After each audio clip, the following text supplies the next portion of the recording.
But I have never feared Museveni. But I have never feared Museveni. Now, there are not as many people who can say these words. That's Museveni. Then he has forfeited the right to govern the country. He has forfeited the right to govern the country. Absolutely. It's as simple as that. He has messed up governance. He has messed up governance. And you can really feel or recognize the heartbreak. Of law students from Makerere University paid a visit to the retired Supreme Court Justice Professor George Kanyeihamba at his residence in Buziga today to seek his legal counsel. Absolutely. The students are seeking to file a lawsuit against President Museveni, accusing him of acting unlawfully to close the university. You know, this is the person we've lost. You're watching Mordecai Marissa Live Political Commentary. Please consider subscribing to help grow Uganda's Voices of Struggle ecosystem. Thank you. Very glad to be here on Mordecai Marissa TV. Very sad breaking news. I think just a few hours ago, it was announced that Justice George Kanyeihamba died. Very, very, very sad news. And we want to extend our condolences to the family and friends. To you, Professor George Kanyeihamba was a father. He was a grandfather. He was a husband. He was a relative and a friend. But to us, he was a patriot, a legal mind, one that comes once in centuries. So we condole with you and we pray that the soul of Professor George Kanyeihamba rests in eternal peace.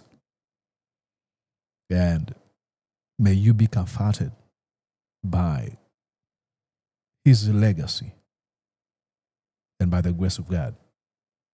It is very unfortunate. Thinking about Professor George Kanyeihamba and his passing really brings me to against YK7 and the NRM party. Fear of what is becoming of our country. Museveni has made ostensibly educated and reasonable men to capitulate. They've all caved. Folks we truly had immense respect for, the likes of Norbert Mao and many others who have capitulated. It is very understandable. The death of Professor George Kanyeihamba really signifies the loss of Uganda's most principled, if not the most outspoken legal minds. As a former Supreme Court judge, constitutional scholar, a human rights advocate, Professor George Kanyeihamba stood as a rare figure who balanced legal intellect with moral courage. And these are some of the things that we really admired from him. And that's why I made comments about his legacy that will include not only landmark legal opinions, but public commitment to judicial independence and constitutionalism. And we all know, often at odds with the Museveni's political establishment. And when I talk about the public commitment, I mean, you look at a man who was in his 80s, but still trying to make sure that the law is respected, justice is granted to people in his country, in his 80s, at a time when almost folks we respect want to meet Museveni for handouts. In his 80s, he was still fighting for the Ugandan people. And that's why I'm a little speechless. His passing leaves this huge void in Uganda's legal community. And I spoke to a few lawyers, my lawyer friends, and they told me, especially at this time when voices of integrity and legal dissent are increasingly rare, many are being stifled. Kanyeihamba's bold critiques of the authoritarianism of Mr. Museveni and his defense of the rule of law set him apart as a jurist who refused to be co-opted by power to cave in to capitulate. Never. His life to all of us remains both as an example and a challenge. And I think it remains as a challenge. When I look at folks like George Kanyeihamba passing, I'm like, Mordecai, if I ever get to my 80s, will I have the same courage that I do to speak against the injustices and the abuse of the rule of law and the unconstitutional tendencies by folks like Museveni? I don't know who will be Museveni of then. I hope we never get another Museveni. But to speak truth to power, regardless of a personal cost. I mean, we all know how many people have been silenced, how many have lost their lives. As we speak right now, one of our colleagues, Noah Mutwe, is in prison just for speaking out. But he wasn't afraid. And I think, look, this is not hyperbole. I'll show you here. Let me show you here. He made a comment. He says he's not afraid of Museveni. I want you to listen to what he says. Listen. Okay. So, in my little book you have seen, Challenging Presidential Election. Yeah. I said, where a president begins to lie. You know, Museveni normalized lying, but people do not even care there. They've been insensitized to the point where Museveni can just say anything he wants and nobody will question him. And you see that usually when you pay attention to how political coverages are made in Uganda, media houses usually hold so much accountable the opposition than the folks in government. And it should be. Media focusing on those folks who have power. But, you know, the microscope is usually put onto these folks who are opposing the repressive political establishment. Or to say, I don't believe in the Constitution. Now, that's Museveni. Then he has forfeited the right to govern the country. He has forfeited the right to govern the country. Absolutely. It's as simple as that. And that's me. I am saying it. You said you only fear God. Only God. Okay. And that is why I have survived the longest. More than ever. Yeah. I have never. In fact, I fear small people. A person like Kanyeihamba who owes me money. I fear him a bit. But I have never feared Museveni. But I have never feared Museveni. Now, there are not as many people who can say these words in Uganda because they know the cost of saying these words. Now, this is the gentleman that we have lost.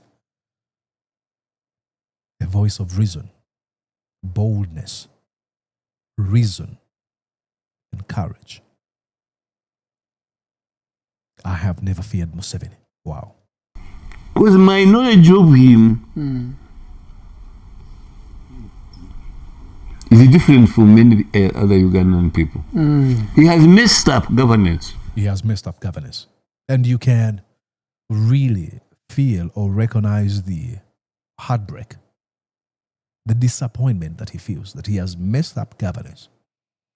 You know, you'll excuse me that I keep on, beating this drum of reminding you of the words of Mr. Museveni when he decided to launch a war against the government of Apollo Milton Obote in 1980. He had complained about the injustices that were being committed by the Obote government and later on Tito Okello Lutwa. And he was supported by Ugandan people who fed the rebels of the National Resistance Movement. They offered their children the infamous Kadogos. They hid these rebels only for Museveni to get to power. Shortly after he won, he promised that, he was bringing what he called a fundamental change. And I'm quoting him verbatim. He said, "This is not a mere change of guards. This is a fundamental change." As we speak, many people are languishing in torture chambers. Many have been killed. Others have been disappeared. Corruption has been normalized. Nobody cares. Actually, folks who are involved in a grave corruption situations or crisis, they're usually promoted. I mean, you've seen him give praises to Anita Among, the Speaker of Parliament. Folks like Nabanja, the Prime Minister, stealing iron sheets from the poor people. That's Museveni for you. Thieves are awarded while patriots are killed. He is self-opinionated most of the time. Extremely opinionated. And the Museveni being opinionated is driven by his ego, his narcissistic tendencies. I mean, you've seen him on several occasions where he says, I don't eat this. I cannot eat this. You're not supposed to eat this. He usually wants to present himself as the only man whose choices make sense. And in his last stages, just like it all happens in the last stages of narcissistic dictators or tyrants, they usually end into total madness. Now you have folks like the Prime Minister Nabanja calling him next to God. And then the Speaker of Parliament calls him God the Father. Museveni never denies, he doesn't say, come on, you cannot say that. That would have been sacrilegious. No. Museveni enjoys it when he's being heaped praises onto. It's sad. And recently he adopted a new name, he who cannot be advised. Tibuhabura. Absolutely. That is Imagine. Utihaburwa. Tibuhabura. Tibuhabura. Tibuhaburwa. He who never receives the advice. You want to tell me that he didn't have that name? I mean, there's so many situations, but that's a comment he was making about Museveni. And when I talk about the voices that we have missed, at one time when I think he had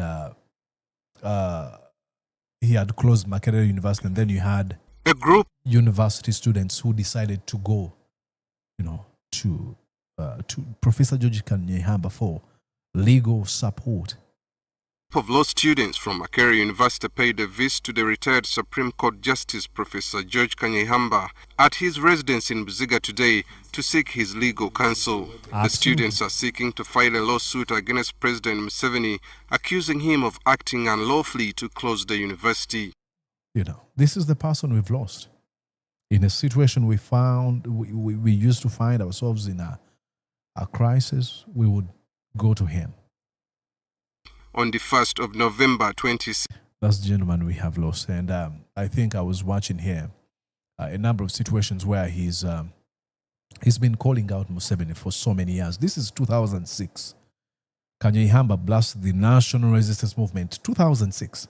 This is when Museveni was buying off members of parliament to amend the Uganda's constitution, especially on the article that barred presidents beyond, who wanted to run beyond 2 terms.